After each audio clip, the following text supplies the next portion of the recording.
Y vamos a buscar en el libro de los Hechos, como dije, vamos a buscar en el capítulo 21, vamos a hacer un vuelo de pájaro por estos capítulos del libro de los Hechos. Capítulo 21,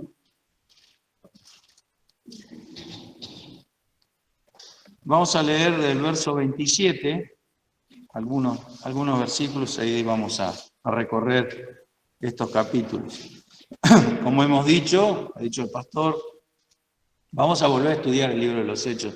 Es fundamental que nosotros leamos y conozcamos el libro de los Hechos. Y la realidad es que, como todos los libros de la Biblia, uno lo empieza a leer y se da cuenta cuán poco lo conoce y cuánto tiempo hace falta. ¿No es así, Carlito? Para aprender esto, ¿no? Hay datos geográficos, datos históricos, mucha enseñanza espiritual, muchos hechos que son arquetípicos para la iglesia, cómo debemos comportarnos, ¿no es cierto?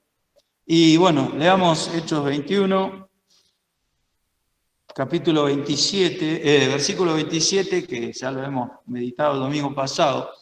Cuando estaban para acabarse los 7 días, Pablo había hecho un voto por consejo de los creyentes de Jerusalén, de la iglesia, y cuando estaban para acabarse los 7 días, unos judíos de Asia, como le vieron en el templo, alborotaron todo el pueblo y le echaron mano, dando voces: varones israelitas, ayudad.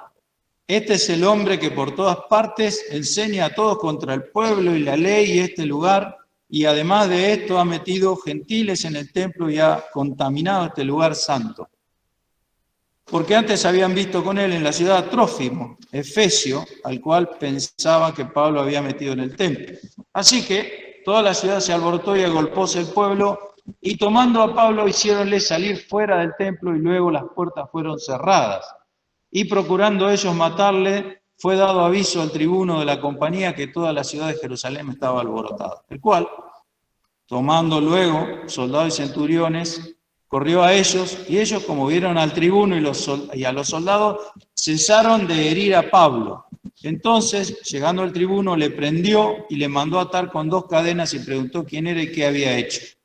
Y entre la multitud, unos gritaban una cosa y otros otra, y como no podía entender nada, de cierto, a causa del alboroto, le mandó llevar a la fortaleza. Y como llegó a las gradas, aconteció que fue llevado de los soldados a causa de la violencia del pueblo, porque multitud de pueblo venía detrás gritando: mátale. Y como comenzaron a meter a Pablo en la fortaleza, dice al tribuno: ¿me será lícito hablarte algo? Y él dijo: ¿sabes griego? ¿No eres tú aquel egipcio que levantaste una sedición antes de estos días y sacaste al desierto 4.000 hombres salteadores? Entonces dijo Pablo: yo, de cierto, soy hombre judío, ciudadano de Tarso, ciudad no oscura de Cilicia. Empero ruégote que me permitas que hable al pueblo. Y como él se lo permitió, Pablo, estando en pie en las gradas, hizo señal con la mano al pueblo y, hecho grande silencio, habló en lengua hebrea diciendo: varones, hermanos y padres, oíd la razón que ahora os doy. Y, como oyeron que les hablaba en lengua hebrea, guardaron más silencio. Y ahí comienza un testimonio, es un discurso de Pablo, pero es un testimonio de cómo se convirtió él, cómo se le apareció el Señor, y él se convirtió habiendo sido perseguidor de la iglesia. Y en el capítulo 22, verso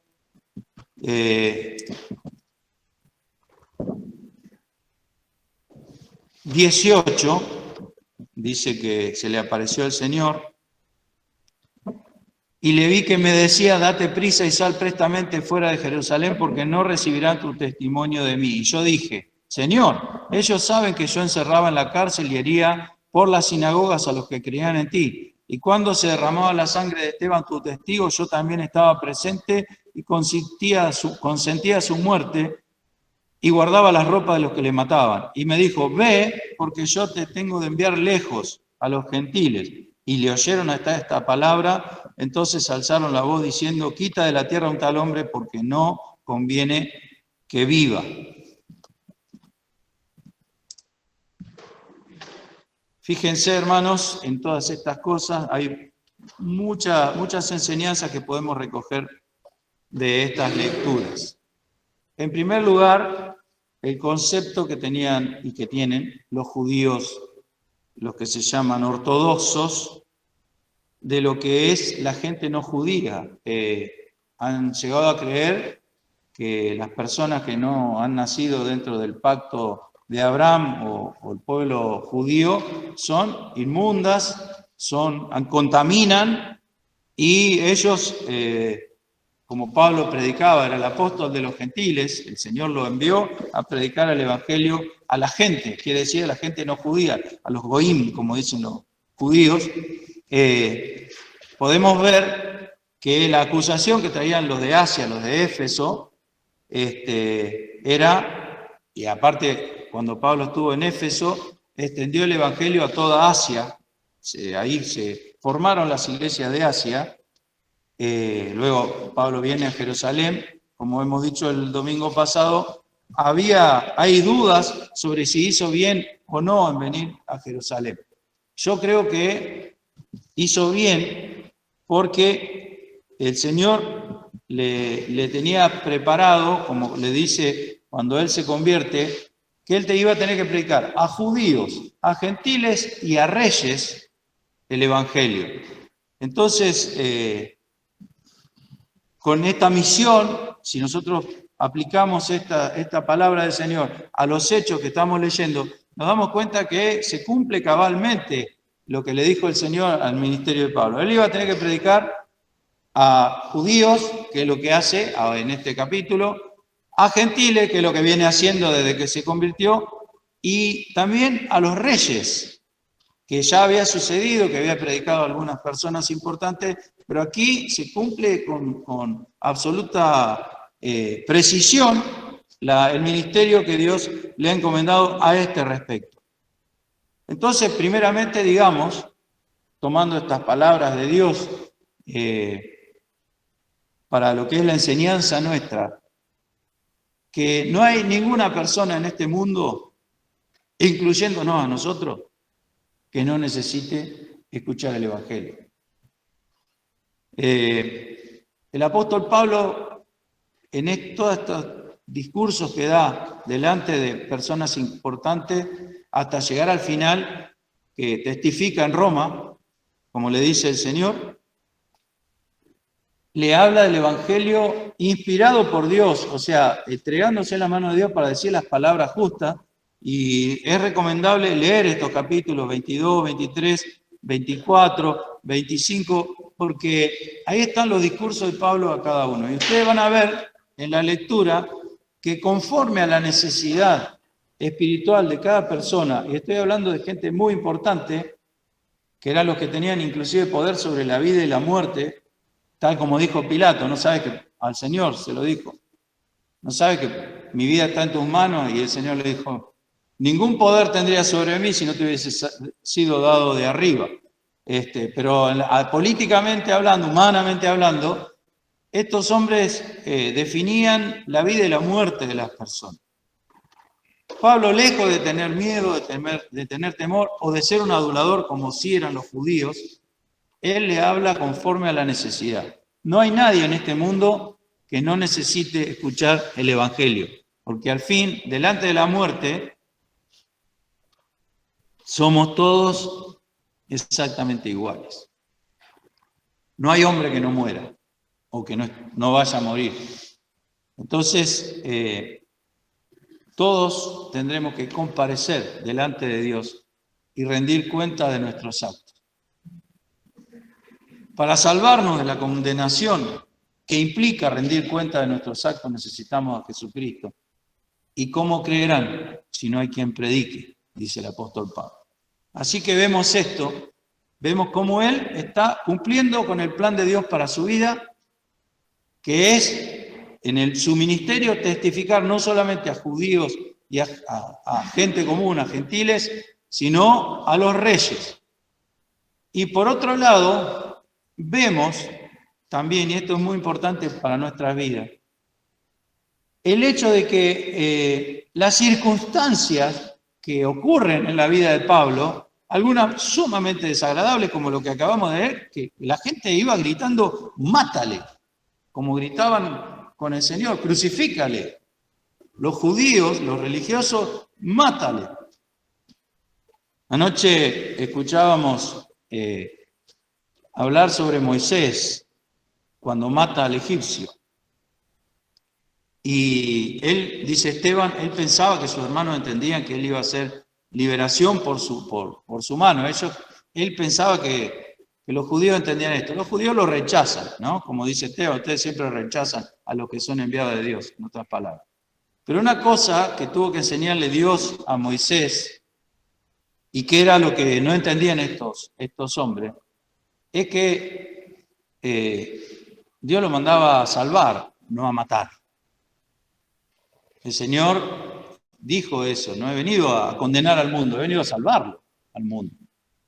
Y a lo largo de la historia se puede ver esa confusión, esa falta de entendimiento de la obra de Dios, que los creyentes estamos aquí para transmitir el mensaje de salvación, avisando que hay un peligro de condenación, pero no estamos para matar.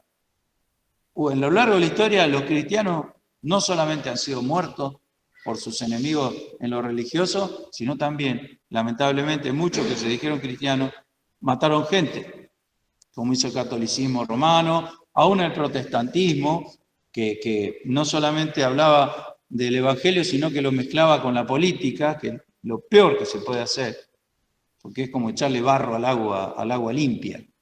Entonces vemos, viendo lo de Moisés y viendo lo de estos hombres, mátale, mátale, mátale, no conviene que viva, es una peste este hombre, dice más adelante. Y el apóstol, lejos de amedrentarse y de callarse la boca, y esto es lo más asombroso de estos pasajes, cuanto más lo oprimían, mejor predicaba, más se extendía el evangelio. El diablo quiso callar la boca de este hombre y, permítame, discúlpeme esta expresión, le salió el tiro por la culata, porque realmente le predicó a todo el mundo, al punto que dice, como leíamos el domingo pasado, a los filipenses, las cosas que me han sucedido han redundado en la extensión del evangelio, en otras palabras. O sea, de manera que estando yo preso, mis prisiones son célebres en todo el pretorio. El pretorio era la guardia del emperador, era el ejército. O sea que él le predicó a todos, a los soldados que los tenían ahí encadenados. Y esto es notable porque a veces no se los menciona, salvo en el capítulo 27 de los Hechos, que se nombra a Julio, el centurión que lo cuidaba. Pero Pablo siempre estaba con un soldado romano al lado, la mayoría de las veces encadenado a él. Entonces, imagínense el testimonio de esos soldados, estaban al lado de que predicaba, pegaditos, no se podían dormir, no se podían aburrir de la predicación, estaban ahí. Entonces, las cosas que le sucedieron no solamente redundaron en más predicación del Evangelio, que era célebre, dice, era brillante delante de los soldados, lo conocían todos los soldados, eso dice Filipenses capítulo 1, sino también el hecho de cómo Dios hace las cosas. Y piensen en esto para la vida de ustedes y yo pienso para la mía. A veces parecen condiciones sumamente desfavorables. Pablo está encadenado, lo quieren matar los judíos, lo tienen prisionero los romanos, porque se arma un gran alboroto, y recordemos que no todos los romanos entendían el idioma de los judíos. Fíjense aquí en lo que hemos leído, que otra de las cosas que podemos ver, que Pablo sabía hablar griego, sabía hablar hebreo, es decir, era una persona muy estudiosa y con mucha cultura, porque le habla al soldado, ¿sabes griego?, le dice el soldado. Y luego están los judíos dice, como le habló en lengua hebrea, ellos hicieron más silencio. Pero ¿qué pasa? Los romanos no sabían la lengua hebrea. Entonces, por eso lo querían examinar con azotes, como hemos leído, porque no entendieron nada de lo que les dijo Pablo. Entonces, algo está haciendo, porque mirá cómo se pusieron los otros, era lo que pensaba. Entonces lo llevan para castigarlo, para que confiese qué es lo que estaba haciendo. Entonces él ahí aduce ser romano, ser romano, le habla en griego, fíjese, el griego era el idioma universal de aquella época, por eso el Nuevo Testamento fue escrito en griego. Fíjese cuántas cosas vamos aprendiendo y que menciona estos pasajes de Lucas. Entonces, utiliza sus derechos como ciudadano romano para que no lo azoten sin ningún sentido. Pero todas estas cosas, estas circunstancias que si uno puede ver, estaba preso, estaba privado de su libertad, lo intentaban matar, son las que lo protegen a Pablo de la muerte. Es una cosa que pareciera de lo más contradictoria. Pero si él no hubiera estado prisionero de los romanos, no hubiera sobrevivido, pues los judíos lo querían matar. Inclusive hacen toda una trama de hacerlo estar indefenso, mintiendo, diciendo que querían escuchar otra vez lo que decía para poder asesinarlo. Si no hubiera estado prisionero de los romanos, hubiera muerto.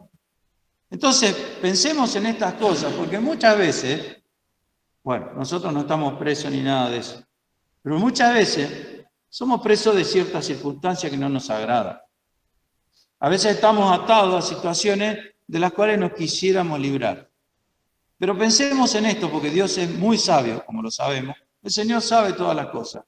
¿Y de qué me estará librando el Señor? Con esa situación que a mí no me gusta y es desfavorable. Y pónganle una enfermedad, pónganle una situación económica, pónganle una relación difícil con nuestros familiares, pónganle la tristeza de ver a nuestros hijos apartados. Hermano, cada uno tiene sus circunstancias, sus dolores, sus sufrimientos. Pero ¿no será que el Señor, con esas cosas, como pasó con José en la antigüedad, vosotros pensasteis mal sobre mí? Todas las cosas que le pasaron a José. Mas Dios, literalmente, José dice, vosotros pensasteis mal, pero Dios pensó bien. Eso es lo que quiere decir, Dios lo encaminó a bien. Porque la misma palabra, pensasteis mal, es la que dice pensasteis bien, es la misma palabra. Pensar, encaminar, proyectar, tener la intención, eso significa. Vosotros pensasteis mal sobre mí, las circunstancias fueron horribles, pero Dios había pensado algo bueno. Y a través de esas circunstancias lo llevó, lo fortaleció, y cuando Dios dio la palabra, José se dio cuenta del plan de Dios mirando hacia atrás. Nosotros muchas veces podemos tener esa experiencia. Entonces, ¿qué es lo que caracteriza a Pablo en estas circunstancias adversas? Su fe inquebrantable en el Señor, su aferrarse y querer hacer la voluntad del Señor, sean cual sean las circunstancias. Entonces, esta enseñanza, que parece tan sencilla y está escrita tantas veces en la Biblia, es una de las más difíciles en la experiencia cristiana. Porque es muy difícil separarse de las circunstancias y caminar delante del Señor, sean cuales fueran las circunstancias. Si vemos a Pedro empieza a caminar sobre las aguas, mirando al Señor, que es la imagen de lo que debemos hacer nosotros en nuestra vida espiritual, trasladándolo a los hechos cotidianos, pero cuando se empieza a distraer por las olas y por las circunstancias exteriores, Pedro se hunde. Hombre de poca fe, ¿por qué dudaste? Queriéndole decir al Señor, hubieras seguido mirándome a mí y no te hubieras hundido. Hermanos, si seguimos mirando al Señor no nos vamos a hundir. Si miramos lo de alrededor, lo de afuera, vamos al fondo. Y también pensemos en esto, y ya lo he dicho muchas veces porque es mi experiencia personal. A veces el Señor nos da una palabra determinada, algo que nos alienta y nos, como le dijo a Pablo, es menester que testifiques de mí también en Roma. Entonces Pablo dijo, yo voy a ir a Roma. O sea, no me voy a morir en Jerusalén, no me voy a morir en Cesarea, no me voy a ahogar en un naufragio, como pasó, que es súper interesante el capítulo 27. Voy a ir a Roma y voy a testificar de él en Roma. Esa es la misión. Por eso vamos a ver más adelante que dice apelo a César. Y era cuando una persona en riesgo de muerte donde se juzgaba la vida y la muerte o la muerte de esa persona, apelaba al máximo tribunal, que era el emperador, estaban obligados a permitírselo, porque era un ciudadano romano. Entonces él hace uso de eso, que no es un capricho, una ocurrencia. El Señor le dijo, es menester que testifique de mí en Roma. Entonces, piensen en esto también. El Señor quería que fuera a Roma a testificar ahí. Si hubiera ido, como andaba recorriendo todos los lugares donde él viajaba, en 3 viajes que hemos estudiado, no lo hubieran dejado entrar en Roma, porque aunque era ciudadano romano, también era judío. Y los judíos tenían prohibido entrar en Roma, los habían echado. Por eso se encuentra con Priscila y Aquila, que estaban en Roma y los habían echado y andaban por Asia. Así que el Señor programó toda esta prisión de Pablo, lo llevaba al cumplimiento de lo que Dios le había prometido. Ahora, si nosotros vemos las circunstancias momentáneas y los hechos circunstanciales, podemos decir, parecía que todo estaba en contra de que él fuera a Roma. ¿Por qué? Porque si él en un momento era liberado, los judíos lo mataban, porque estaban todos complotados para hacerlo, estaban preparados. Hubo un grupo de 40 judíos que dijeron, no vamos a comer ni a beber hasta que matemos a este hombre. Entonces, si él era liberado, moría. Como dijo él, a mí no me importa morir. Yo lo que quiero es solamente que acabe mi carrera con gozo. El gozo viene de cumplir la voluntad de Dios. Así que las prisiones eran lo que, miren esto, la prisión era lo que lo liberaba de la muerte. La prisión era lo que lo llevaba a cumplir con la voluntad de Dios. Muy raro, ¿no es cierto? El Señor tiene caminos inescrutables. Por eso digo que a veces estamos en prisiones diferentes, de circunstancias que no nos agradan. Pero la mayoría, por no decir siempre, Dios nos pone ahí porque tiene un plan, tiene un propósito, y las cosas que nos suceden son para hacernos crecer. Y cuando yo estoy en las circunstancias, cuando estoy en medio de la noche oscura, como cantábamos en ese himno tan bonito que cantamos hace un rato, la noche difunde su negro pavor. A veces estamos en la absoluta oscuridad, hablando espiritualmente. Y vemos la circunstancia de que entre lo que me promete el Señor en su palabra y lo que me está sucediendo parece que estuvieran diametralmente opuestos. No hay nada más lejano. El Señor le había dicho a Pablo que lo iban a atrapar en Jerusalén, pero también le dijo, vas a ir a Roma. Y ahí estaba preso, 2 años preso estuvo. Entonces parecía que no iba a ir a Roma, parecía que iba a quedar ahí. Sin embargo, el Señor cumple sus planes. Dios no miente, Dios no nos miente. Entonces, ¿qué quiero decir con esto? ¿Cuál es para mí la enseñanza? Si yo tengo una palabra de Dios, si yo tengo una promesa de Dios, y todo lo que estoy viviendo parece que es totalmente opuesto a lo que Dios me ha prometido, por ejemplo, decida al justo que le irá bien, al creyente que no es justo por sí, sino por la justicia que Dios de Él que ha puesto en nosotros, al creyente le va a ir bien, y a mí a veces me va recontra mal, ¿no es cierto? O por circunstancias, enfermedades, cuáles sean las cosas que nos pasan. Decir, pero ¿cómo, Señor? ¿No dijiste que me iba a ir bien? ¿Que acaso no soy creyente? ¿Acaso no soy discípulo? ¿Acaso no soy hijo tuyo? Pero Dios tiene sus propósitos. Entonces, miren, hay una práctica muy importante. Yo aprendí esto en la noche, en la oscuridad, en las tinieblas, en las pruebas, en el arrepentimiento. Aprendí esto que les voy a decir ahora. En la Biblia hay textos que son de aplicación general. Hay promesas específicas y cuando uno está en prueba se manifiesta la incredulidad. Porque las circunstancias me están gritando, como gritaban acá los judíos, mátale. Las circunstancias me están gritando que lo que Dios me ha dicho está lejos, lejos, lejos de cumplirse. Entonces, yo empiezo a dejarme llevar o nace en mí la incredulidad más grande. Y entonces yo leo, vamos a poner un ejemplo para que usted me entienda lo que quiero decir. Cree en el Señor Jesucristo y serás salvo tú y tu casa. ¿Cuántos creen esta palabra? Levanten la mano. ¿Cuántos la creen? Hay muchas manos levantadas. ¿A quién fueron dichas estas palabras? Entonces, ¿saben lo que me pasó a mí? Yo dije, bueno, pero esto no es una promesa para mí. Esto se lo dijeron a un hombre, al carcelero de Filipo. Entonces, bueno, esa era la promesa de Dios para él.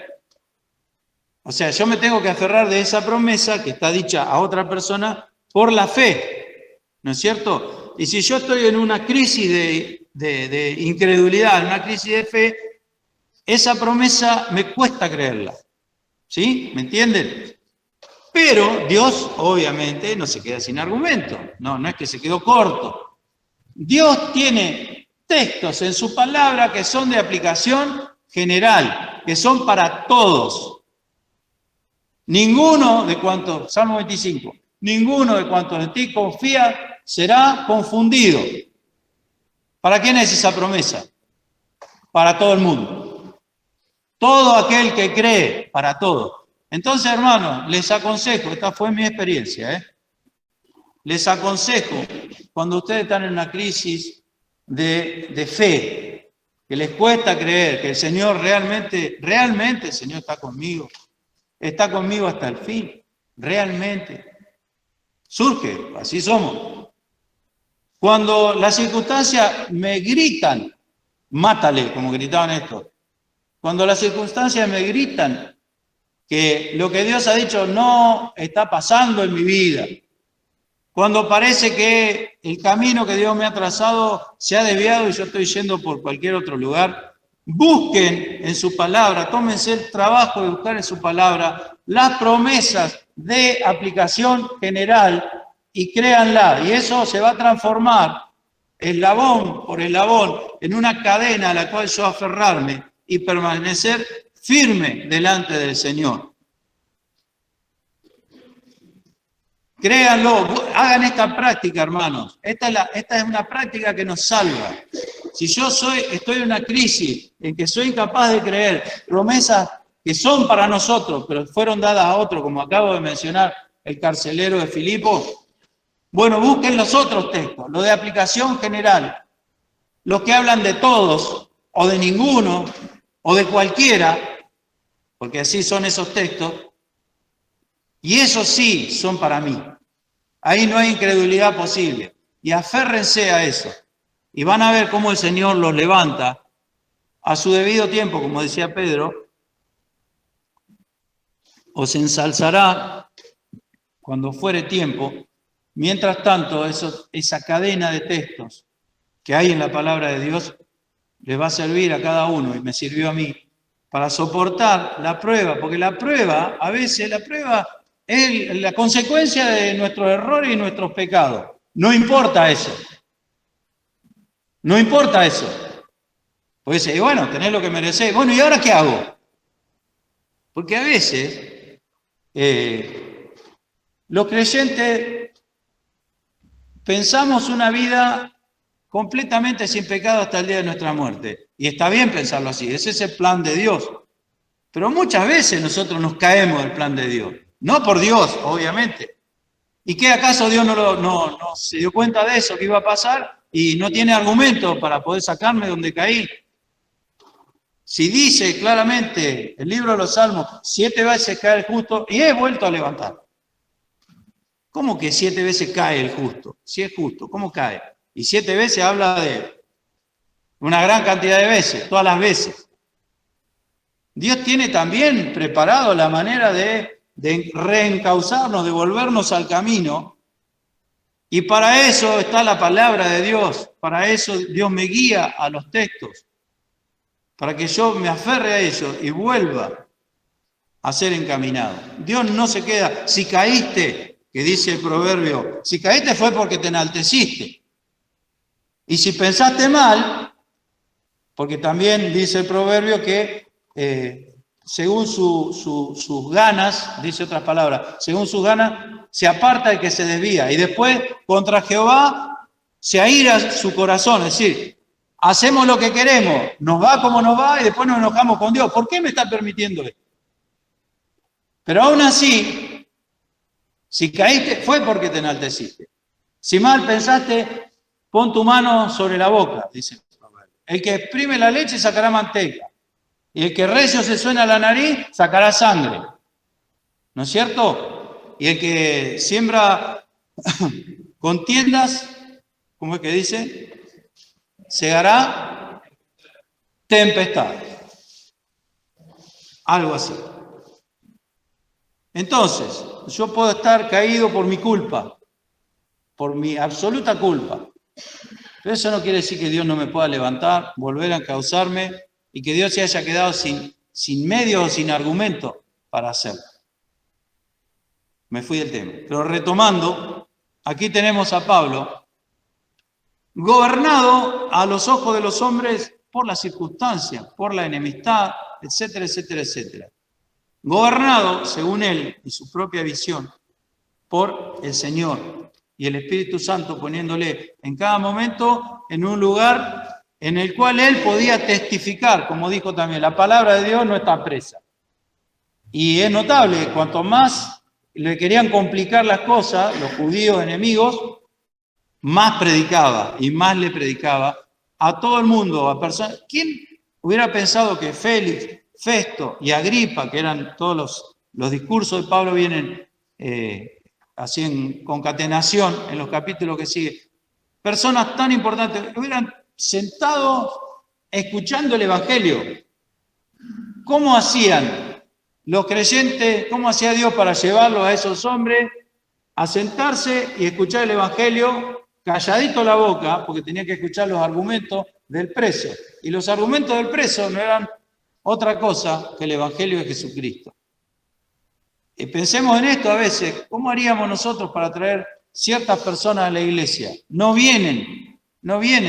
Entonces Dios, que le interesa salvarlo, y por eso también murió Cristo, lleva a los creyentes a situaciones en las cuales es posible predicarle y que de otra manera no escucharían la palabra de Dios.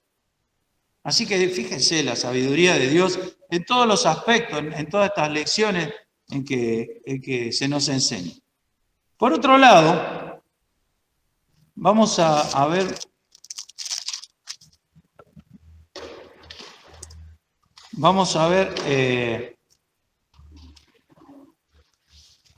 fíjense el capítulo 23, versos 10 y 11.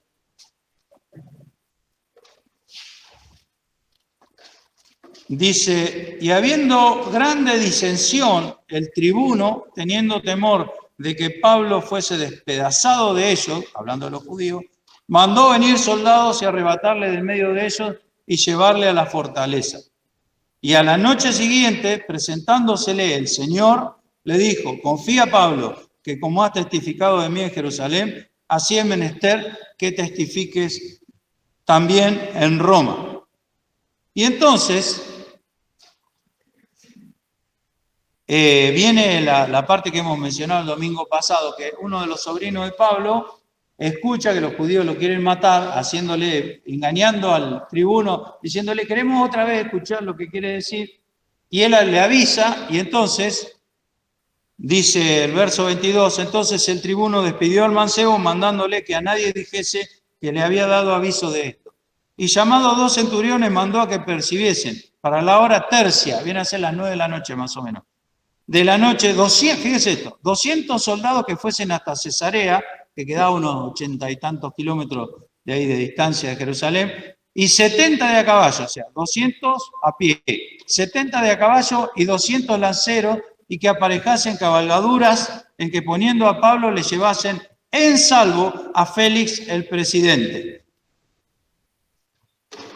Qué notable, ¿no? Lo que estamos diciendo, 470 soldados guardando la vida de Pablo.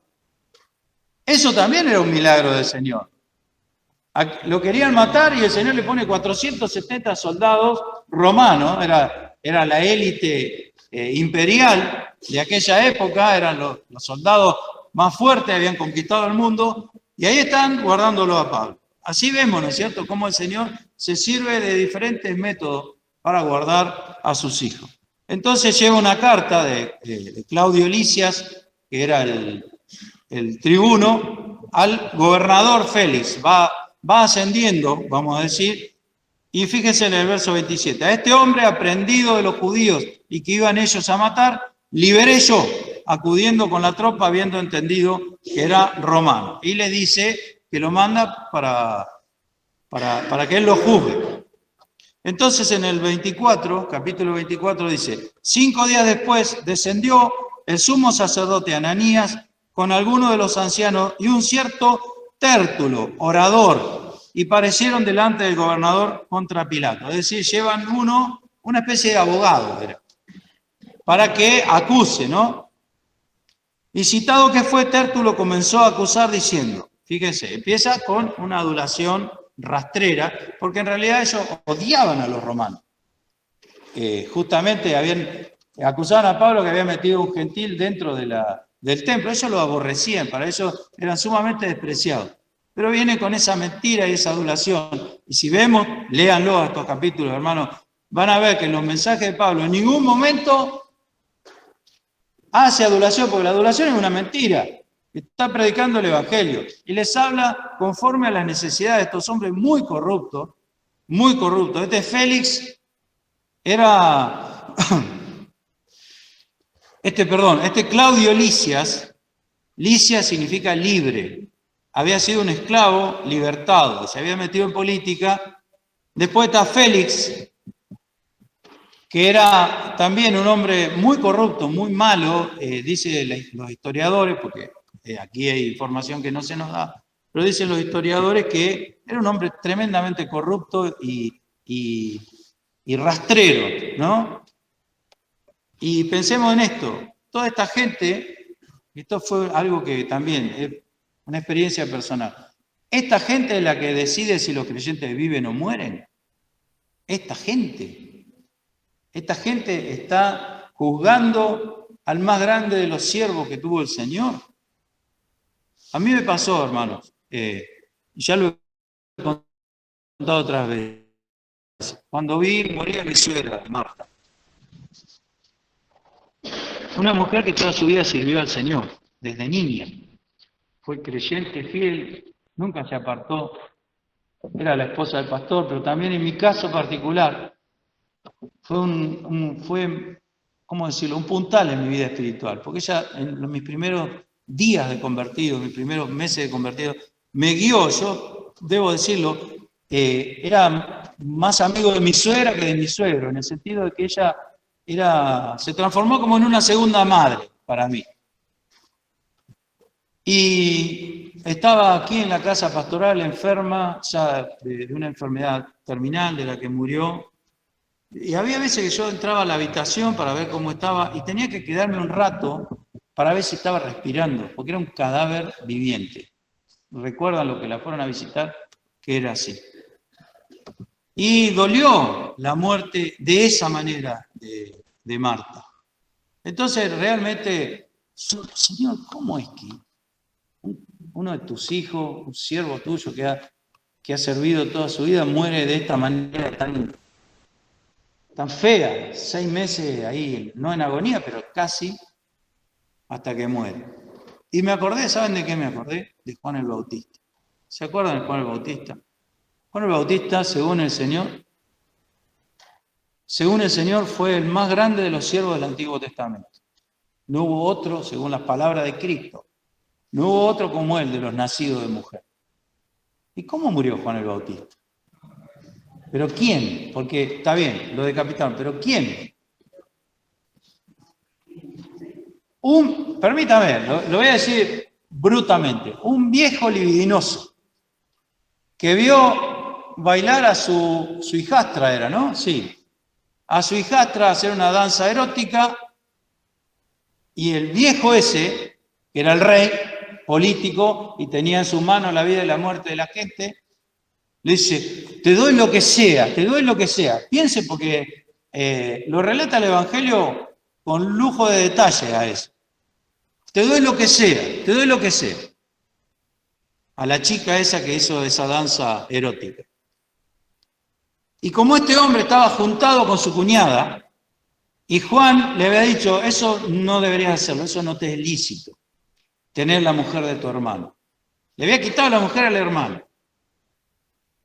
Y Juan le decía, es un escándalo, porque lo llamaba para escucharlo y Juan, como todo profeta, no escondía la verdad. Entonces la mujer lo tenía entre ojos a este profeta, y ahí ve la oportunidad. La agarra a la hija y le dice, pedí la cabeza de Juan el Bautista en una bandeja, en un plato. O sea, además sanguinaria y vengativa, la vida del más grande siervo de Dios del Antiguo Testamento está en manos de estos tres. De estos tres. ¿Eso es el plan de Dios para la vida de Juan el Bautista? ¿Así termina? Sí, así termina. Porque en esas cosas también, y vemos en Hebreos 11, que entre todas las cosas que dice que hicieron los héroes de la fe, como le llamamos, dice, algunos de ellos convalecieron de enfermedades. ¿Se acuerdan? Eso lo dice Hebreos 11. No es solamente que dieron su vida por el Señor, no es solamente que Abel ofreció una mejor ofrenda y que Abraham salió sin saber dónde iba y que Moisés, como escuchábamos anoche, rehusó ser llamado hijo de la hija de Faraón para sufrir los vituperios con el pueblo de Dios, sino también algunos, los creyentes más chiquitos, por ahí convalecemos de enfermedades. Y Dios te pone en esa situación de convalescencia. No es que tuve una gripe y me volví a arrancar a la semana. No. Convalecer de una enfermedad que no se va, como hemos visto tantas personas que tienen años de dolores físicos y etcétera, también es una prueba de la fe. Y a toda prueba de fe que Dios pone al final de esa prueba una corona para otorgarla al creyente que, como dice, es vencedor, como dice el Señor a las iglesias de Apocalipsis. Así que podemos ver diferentes enseñanzas. En este caso de Pablo, volviendo al tema, vemos que toda esta gente corrupta y degenerada, porque el que sigue, Festo estaba juntado con una judía, Drusila. Pero el otro, Herodes Agripa, que viene con, ¿cómo se llamaba la mujer de Herodes Agripa acá? Berenice. ¿Quién era Berenice? ¿Saben? ¿Quién era? La hermana, la mujer de Herodes Agripa II. El padre había muerto, murió comido de gusanos, ¿se acuerdan de ese pasaje? Por no dar la gloria a Dios. El hijo era Herodes Agripa, se le llama, se le saca el nombre de Herodes, aquí. Berenice había sido la mujer de su tío, que a su vez era la sobrina, y ahora era la mujer de Herodes, era la hermana. Esa gente, por eso es muy importante esto, esa gente tenía en sus manos la decisión de si Pablo vivía o moría. Dios permitió hasta eso, porque eso primeramente pone a prueba al pecador, porque por ahí alguno de ellos se convierte. Y es notable que en todos los mensajes, porque a cada uno le habló, se te permite hablar por ti mismo. Entonces Pablo, ¿qué hacía? Hablaba, predicaba el Evangelio. Y cada uno de ellos recibió el Evangelio. Félix, primero, Festo Agripa. Félix, cuando lo escuchó hablar, ¿se acuerdan lo que dijo? Capítulo 24, verso 25. Disertando él, o sea Pablo, de la justicia y de la continencia y del juicio venidero, espantado Félix, respondió, ahora vete, mas en teniendo oportunidad te llamaré. Entendió el Evangelio y supo que era para él. Y Pablo no habló de otra cosa, habló conforme a la necesidad de este hombre. Justicia, continencia, juicio venidero. La justicia que él estaba siendo el dueño de aplicarla. La continencia era la vida personal para que este hombre se encauzara en el camino del Señor. Y el juicio venidero era el juicio venidero, del cual se podía salvar. ¿Qué cosa, no? No se salvó. Teniendo oportunidad te llamaré. Y mire lo que hace.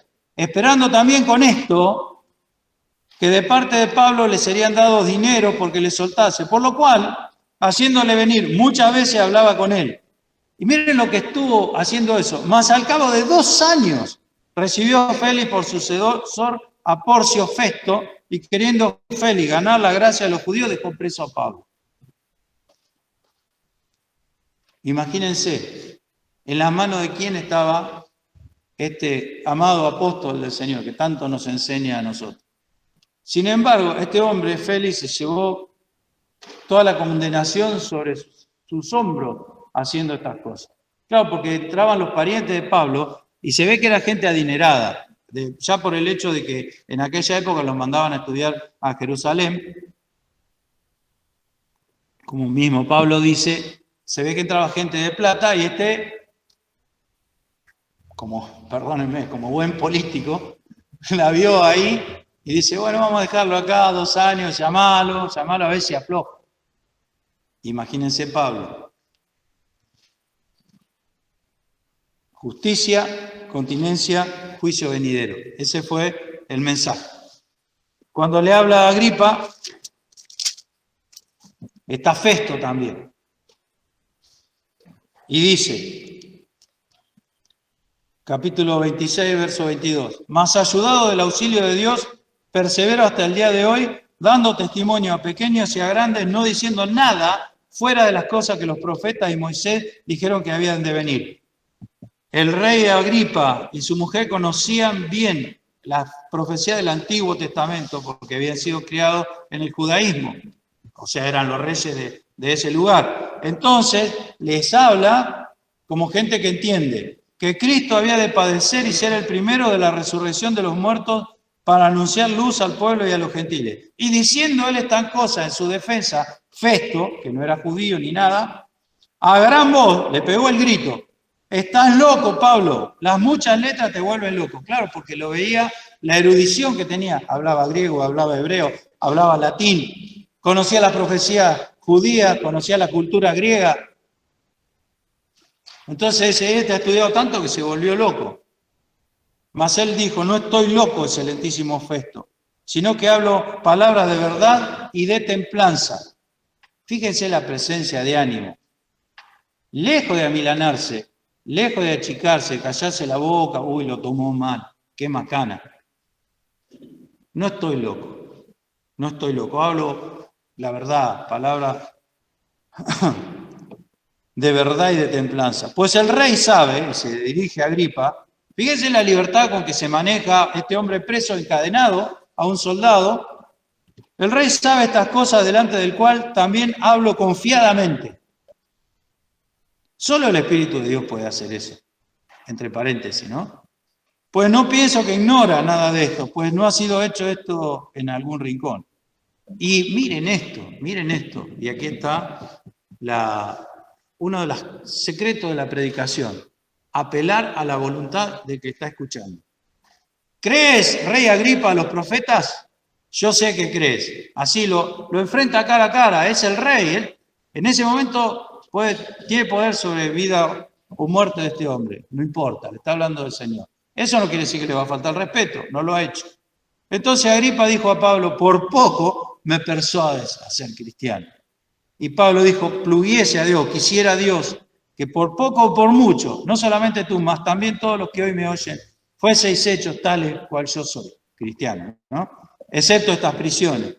Dice algún comentador por ahí, seguramente levantó las manos y mostró las cadenas que lo tenían atado a los soldados romanos, estas prisiones.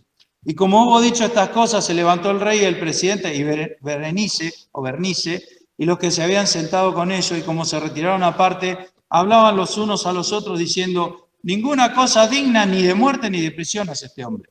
Y Agripa dijo a Festo, ¿podía este hombre ser suelto si no hubiera apelado a César? podía este hombre ser suelto y no tenía que ser suelto, porque tenía que ir a Roma a testificar del Señor y no podía ser suelto, porque si lo soltaban iba a ser difícil que cumpliera con esa misión y también era muy probable que los judíos lo mataran. Así que, digamos, esta frase cierra toda esta experiencia de Pablo. Ahora, Pablo manejado por las circunstancias, vamos a terminar ya con estas cosas. Manejado por las circunstancias, mentira. Guiado por el Señor. Las circunstancias no deben manejarnos. El que nos maneja es el Señor, que puede permitir las circunstancias.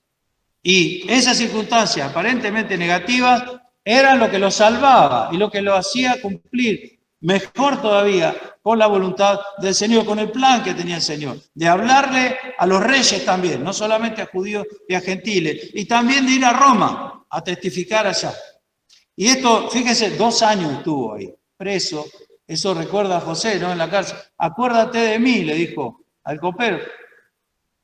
Se olvidó. ¿Por qué? Porque Dios quería que estuviera ahí. Dicen los historiadores fieles que en ese lapso, porque Lucas también estaba ahí, Lucas es el que escribe, el que relata, el que hace el agiógrafo, como se dice, el historiador. Dicen los intérpretes, no hay manera de probarlo esto, pero dicen todos los intérpretes fieles, que Lucas escribió su evangelio en esa estadía de Pablo en la cárcel ahí en Cesarea, durante esos 2 años que el otro lo tenía ahí entretenido para ver si le podía sacar plata a los parientes de Pablo.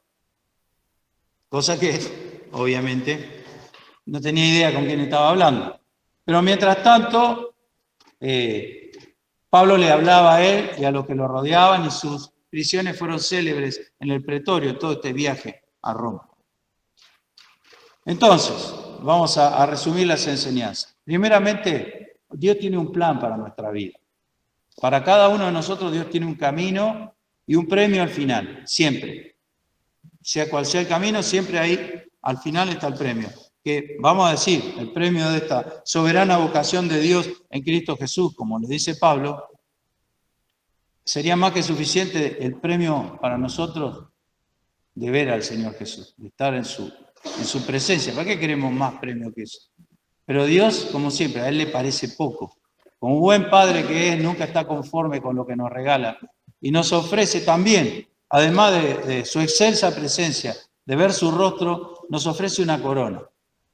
Que nos dice Apocalipsis que cuando los ancianos, representantes de la iglesia, 24 ancianos que representan en figura a la iglesia, veían al Señor, ¿qué hacían con las coronas que llevaban en su cabeza? ¿Quién va a poder tener una corona en su cabeza, la haya conseguido por los hechos más asombrosos como pasa con este siervo de Dios? ¿Quién va a poder estar con la corona puesta delante de él, Rey de Reyes y Señor de Señores? Cuando los ancianos escuchaban las alabanzas, dice, se postraban y se sacaban la corona y se la entregaban al Señor. Señor, esto es más tuyo que mío. Aquí está la corona que puedo haber conseguido por tu gracia a tus pies, Señor. Yo no puedo tener la corona puesta estando delante de tu presencia. Sin embargo, el Señor me la ofrece, porque sería una vergüenza que yo estuviera en la presencia del Señor y no tuviese nada para ofrecer, después de haber vivido toda mi vida como creyente, haber hecho todas mis obras en la carne, y que cuando el fuego haga la prueba en el tribunal de Cristo, lo que yo haya hecho sea madera, heno y hojarasca. Madera es un árbol muerto, el heno es el alimento de las bestias, y la hojarasca son las hojas que antes estaban vivas y se murieron, se las lleva el viento o las quema el fuego. Así serán mis obras delante del Señor. El apóstol Pablo sabía, tenía la mira, conforme a mi mira y mi esperanza, decía, que en nada seré confundido. No importa que parezca que me van a matar, no importa, yo en nada voy a ser confundido. ¿No? A los filipenses, le dimos el domingo pasado. Así que, hermano, la circunstancia puede ser adversa, pero la promesa de Dios es firme. No hay manera de que no se cumplan las promesas de Dios. Cuando Pedro lo va a negar al Señor, Pedro es famoso por su negación. Anoche hablábamos de Aarón, es famoso por hacer el becerro de oro, es otras cosas también. Pedro es famoso por negar al Señor. Pero el Señor le dice, tú, una vez vuelto, confirma a tus hermanos. ¿Qué le dijo el Señor? Vas a volver y vas a hacer lo que yo te llamé, para lo que yo te llamé que hagas. Así que, hermanos, confiemos en el Señor, en sus promesas, que sea cual sean las circunstancias, inexorablemente se van a cumplir. Por otro lado, lo acusaban permanentemente. Dicen, no me pueden probar ninguna de las cosas de las que me acusan. El diablo va a acusar y va a acusar. Pero el Señor es el que decide quién soy yo. Entonces, sea lo que sea que dicen de vos, porque muchas veces hablan mal de nosotros. Presentate delante del Señor y preguntale al Señor, ¿qué dice Él de vos? Señor, ¿quién soy yo delante de ti? Y nosotros tomamos esto que estamos diciendo como, bueno, todos hablan mal de mí, pero el Señor, ojo, porque por ahí el Señor me dice, esto están hablando de mí, de vos, y tienen razón, porque sos un pecador y estás apartado de mí. Tienen razón lo que dice. Yo puedo solucionar tu problema, pero tenés que acercarte a mí con arrepentimiento. Porque si no parece que, bueno, acá no ha pasado nada. Y no es así, Dios. Pero básicamente, ¿quiénes somos nosotros? Nosotros somos lo que Dios dice que somos. No lo que dice el diablo, no lo que dice la gente. Los judíos decían que Pablo era una peste. Llevan a este texto el orador y dice, ay, los romanos son violentos con nosotros. Fíjense, léalo. Y dice, el romano dice, lo tuve que sacar porque lo mataba. Y ellos, ay, qué violentos que son los romanos con nosotros. ¿Saben quién es ese? Ese es el diablo. Porque no solamente es malo en esas cosas, sino que también es mentiroso, el padre de mentiras. Fíjense, permítame que me extienda, discúlpeme. Cuando el endemoniado Gadareno, el Señor se encuentra con el endemoniado Gadareno, tenía una legión de demonios y tenía domicilio en los sepulcros y se desgarraba y se golpeaba y se quería matar y se lastimaba. ¿Por qué? Porque tenía una legión de demonios adentro. Cuando el Señor se acerca, ¿qué le dicen los demonios? Le rogaban que no los hiciese sentir mal, en otras palabras. Has venido a condenarnos antes de tiempo. Se hacían los buenitos. Ese es el diablo, son demonios los que hablan. Estos hombres hicieron lo mismo. Yo no sé por qué los romanos son tan violentos con nosotros. Y dice Félix, lo tuve que sacar, mandé a los soldados porque lo estaban despedazando. Pero se vienen a hacer los buenos y encima lo acusan a Félix, se la jugaron, porque dice, no sé por qué fue tan violento con nosotros, por eso venimos a vos ahora que sos bueno. Bien aduladores, bien mentirosos, bien falsos, bien hijos del diablo.